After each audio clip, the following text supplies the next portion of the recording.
Here's a pair of the SHOKZ OpenDots ONE earbuds. I'm going to show you how to pair and connect these directly to an iPhone via Bluetooth. So the first thing we should do is put these earbuds in a pairing mode. So both the buds are in a case. Let me open these up. I'll know it's in pairing mode if it's blinking green, orange here, okay? However, mine is solid green, then mine turns off. So for myself, let me manually put this into pairing mode. Let me go ahead and turn it over. There's a button here on the back of the case. I'm going to press and hold that button until it starts blinking green, orange. Okay, so button here, ready, press and hold, keep holding, wait, still holding. Green, orange. Now go ahead and let go of that button. And now leave it just like that and then shoot over to your iPhone. And we want to go to settings, go to your Bluetooth settings. So we're going to go to settings.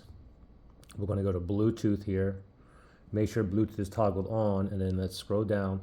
Now over here where the little spinny thing is spinning next to other devices is searching for devices that's in pairing mode that is near me. Okay, these are still in the pairing mode.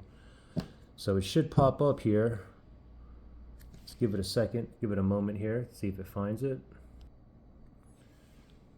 Still waiting, it didn't show up, but it's still in pairing mode. So let me just do this. Let me turn off Bluetooth, and I'm going to turn it back on to rescan again. It's still in the pairing mode. Now let's see if it finds it. What do you know? Open dots right there. Let's tap on that. Voila, we are connected, ready to go. Pretty simple. Now, if you had issues pairing or connecting these, you can always factory reset these earbuds. If you need to do that, look for that link below in the description area.